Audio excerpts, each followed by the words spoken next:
They clapped for you once, but it wasn't real. It felt like it, maybe even sacred for a moment. You were finally seen, acknowledged. Someone said your name with weight. Someone laughed when you spoke. Someone called you different as if that meant anything. You thought it was respect, but you noticed something. It only lasted as long as you agreed with them, as long as you stayed small, as long as you needed them. The moment you pulled back, even slightly silence. The moment you said no, even softly distance. And when you finally stood still, completely still, and saw what they really gave you, it wasn't respect, it was leverage, wrapped in compliments, laced with convenience. And they expected you to keep feeding it. Respect built on your exhaustion, on your availability, on your tolerance for being misunderstood. Respect that vanishes when you're no longer useful. That's not respect, that's quiet contempt. But most people never look it in the eye, because it means confronting the truth. You've never actually been respected. You've only been needed. And you can't be both. Let that sit. You want real respect? Burn the fake version first. Publicly, calmly, without warning. Let them watch. Let them ask what happened. Let them guess. And say nothing. Real respect doesn't beg. It doesn't chase. It doesn't perform. It commands in silence. That's the kind Machiavelli respected, the kind he feared, the kind you must become if you've been quiet too long. If you're tired of being admired only when you're agreeable, stay exactly where you are, because it starts now. They say they respect you, but ask yourself this. If you stopped agreeing with them, would they still return your calls? If you stopped explaining yourself, would they still admire your honesty? If you stopped saying yes when your body screams no, would they still call you a good person? Most wouldn't, because most never respected you. They tolerated you, as long as you were useful, as long as you were agreeable, as long as you didn't confront them with their own cowardice. You see, fake respect is not built on admiration. It's built on emotional obedience. They don't respect your strength. They exploit your fear of losing connection. And the moment you violate their silent contract by growing, by detaching, by holding eye contact without flinching, you'll watch the illusion collapse. They'll accuse you of changing, of being distant, cold, arrogant. But look deeper. They're not describing you. They're describing their loss of power, because they no longer recognize you, and that's the point. You were never meant to stay recognizable to those who preferred you weak. This is where the real divide begins, between who you were and who you're becoming. Most people will call you difficult the moment they can't manipulate your kindness. They'll say you're different, that something feels off. They're right. You've stopped apologizing for your silence. You've stopped explaining your no. You've stopped proving your worth. And in doing so, you've declared something louder than words. You no longer owe them your approval to exist. Let them feel that. Let them scramble to reconstruct a version of you they can manage. Let them twist your discipline into bitterness. Let them project guilt onto your refusal to shrink. You owe them nothing. Not clarity, not closure, not comfort. Because respect is not given by the crowd. It's earned in the solitude of becoming someone the crowd cannot define. You don't need a voice to demand it. You need the spine to withdraw it without a word. You want to be respected? Let go of being liked. Because in this world, respect without leverage is just decoration, a false medal pinned to your chest by the very people who would gut you the moment you stop smiling. Withdraw. Watch. Reposition. You're not here to be recognized. You're here to be remembered by the silence you left behind. You remember the moment you stayed quiet, not because you were scared, but because you realized speaking would have meant lowering yourself. That's the fracture point, the beginning of real respect. Not theirs, yours. You sat in that room, on that call, across from that face, and you didn't explain. You didn't soften your stance. You didn't beg to be understood. And in that stillness, something shifted. Not outside you, inside. That was the day your presence became heavier than your words. The day your silence became a mirror. They weren't prepared for that. You see, fake respect requires performance. It thrives on your willingness to entertain it.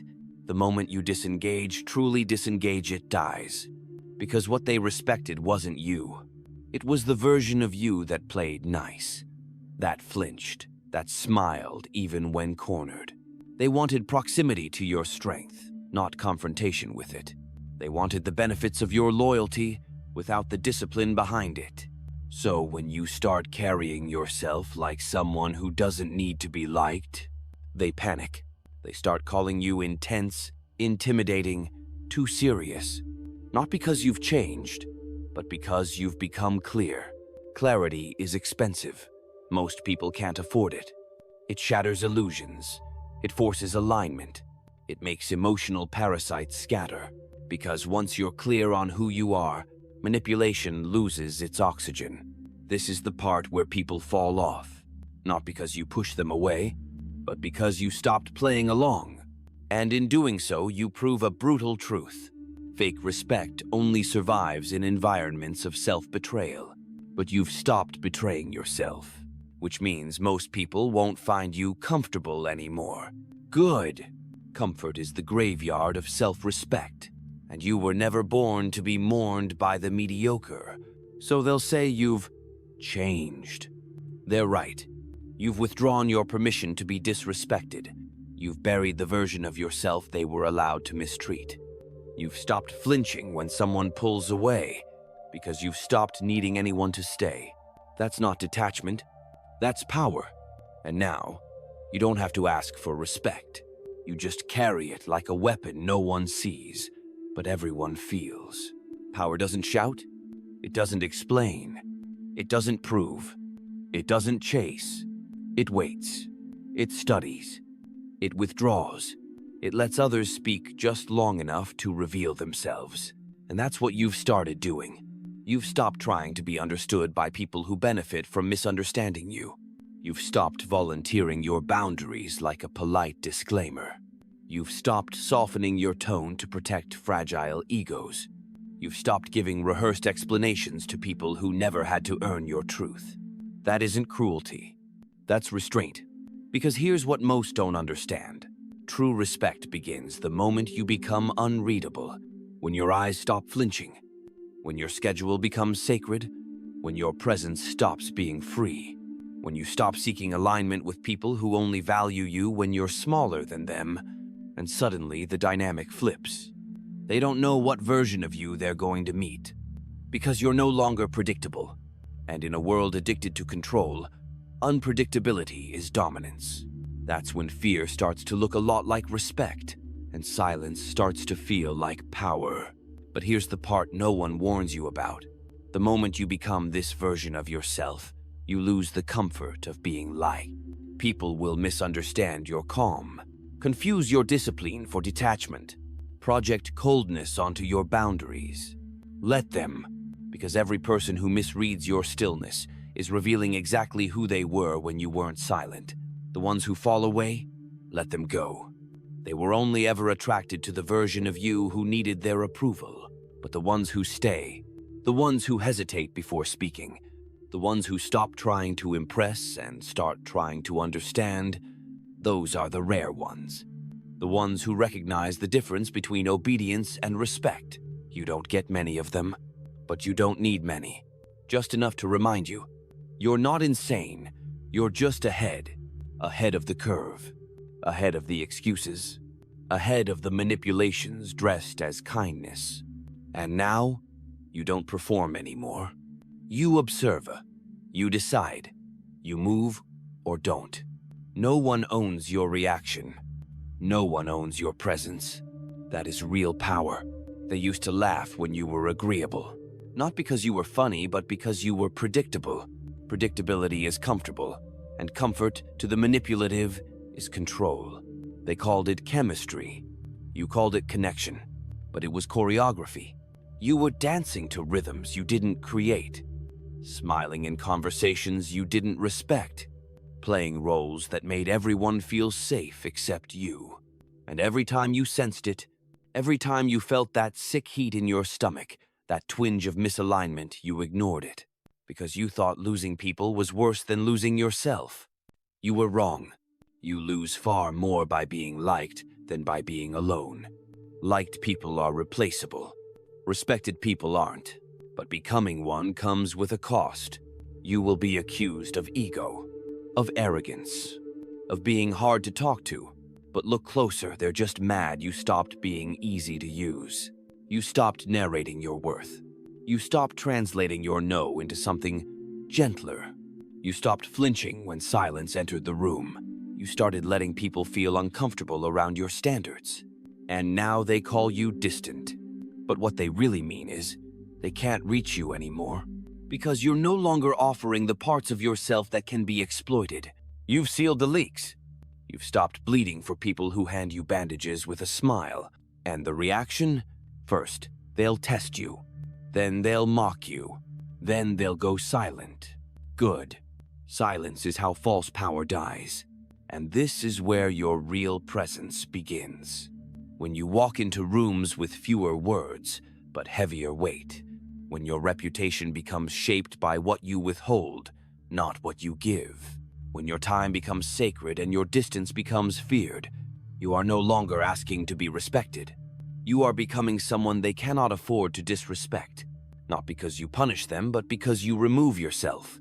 No threats, no drama, no explanations.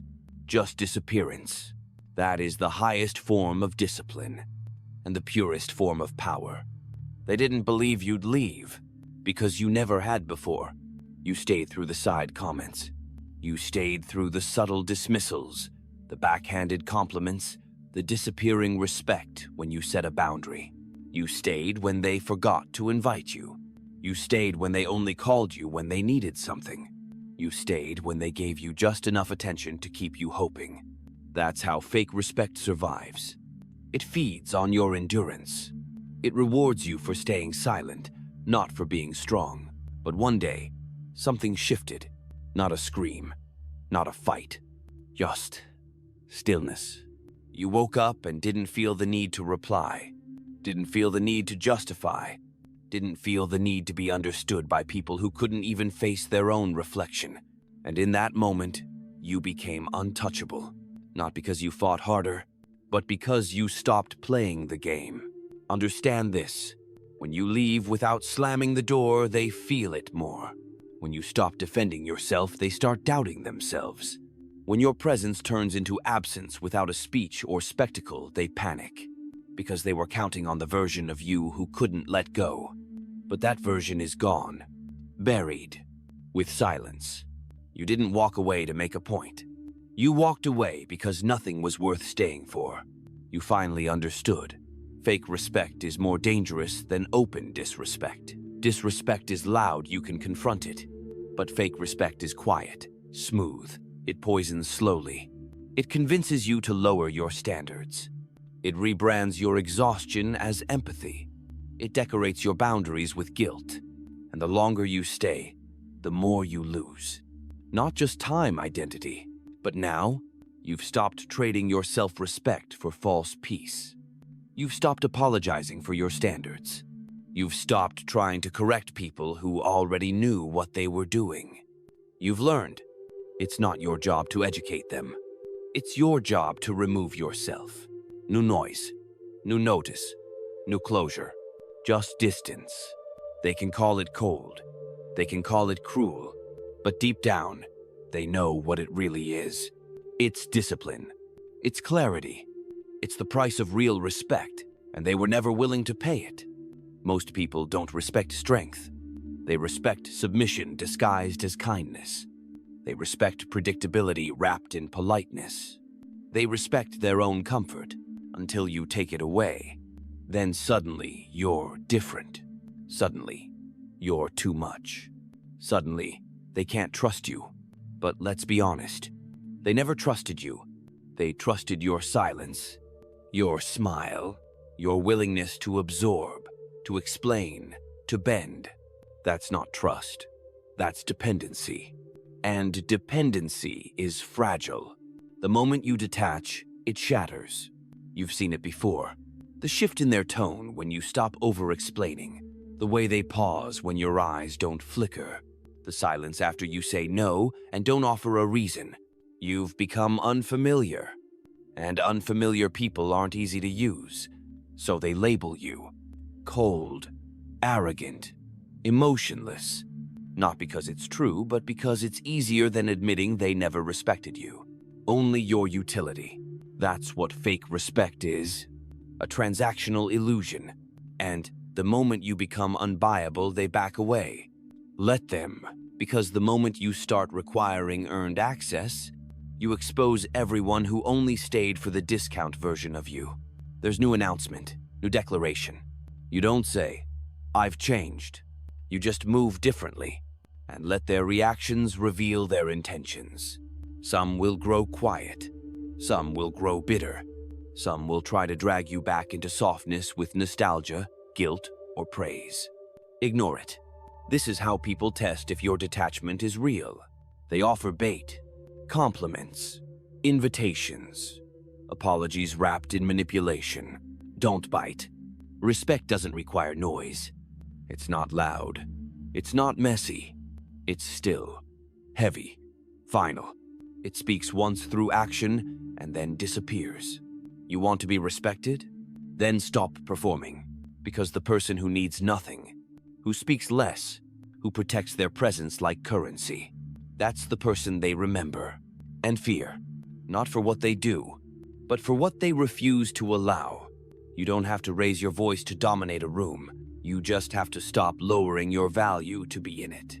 Most people walk into conversations already compromised, trying to be agreeable, relatable, likable. They're not speaking. They're auditioning. They're not being heard. They're being tolerated. And they call that communication. But you're done with that. You don't adapt to the room anymore. You watch the room. And you let them adapt to you or leave confused. That's when real respect begins to surface. Not when you become louder, but when you become less available. When people realize they can't predict your attention or count on your approval. When they understand. Your silence means more than their validation. And that's what they fear. Not your voice, your restraint. Not your anger, your indifference. Because people can manipulate emotion. They can't manipulate neutrality. You walk in with no desire to be liked, no need to be understood, no appetite for drama, validation, or recognition, just presence. And it unsettles them, because people aren't used to someone who doesn't flinch, doesn't chase, doesn't correct the lies being told about them. You hear the whispers, you feel the shifts, and you don't move, because you finally understand the cost of reaction. Every time you react, you lower your altitude. You meet them on their battlefield, and that's exactly what they want access. But when you stay detached, when you withhold your energy like it's gold, they have no weapon, and so they collapse into confusion, into projection, into gossip. Let them. That's how you know you've leveled up, when peace becomes your sharpest edge, when absence becomes your loudest answer. When walking away doesn't feel like loss, it feels like alignment. That's not emotional distance. That's psychological warfare, and you're winning it by saying nothing. So don't announce your standards. Live them. Don't beg for real respect. Make them earn proximity. And when they can't, leave. Not with noise, not with venom, just with the kind of silence that echoes. You don't even look back anymore. Not because you don't care, but because you've accepted the truth. Most people never saw you. They saw a reflection of their needs in your compliance. And when that compliance died, so did their illusion of connection. They thought it was mutual. It wasn't. It was conditional. Held together by your fear of being seen as difficult. Maintained by your impulse to prove you're good. But you're not chasing that anymore. You don't care if they think you're good. You care if you're undeniable. There's a difference. Good people get used. Undeniable people get respected.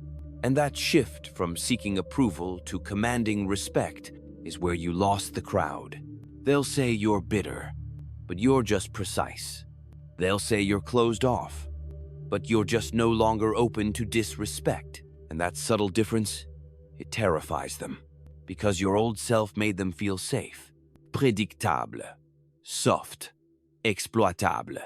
This version moves in silence, speaks with absence, smiles without warmth, not out of hate but out of completion. There's nothing left to give to those who thought they'd always have access. Let that be your legacy. The one who didn't yell, the one who didn't chase, the one who didn't fold under pressure, but walked away with such calm precision the room never recovered. You've seen what fake respect looks like now. You've tasted its hollowness. You've watched it evaporate the moment you stopped performing, and you've made your decision. Never again. Never again will you confuse proximity with loyalty. Never again will you let charisma distract you from character. Never again will you explain your boundaries to people who broke them smiling. You've seen the truth, and truth is a one-way door. You don't go back through it. Not for love, not for peace, not for nostalgia, because respect, real respect, is built in your absence, in the aftermath of your silence, in the questions they ask themselves when you're no longer answering. Let them sit with it. Let them feel the chill of your departure. That's how new standards are born, not through conversations. Through consequences. You are no longer a source of comfort. You are the lesson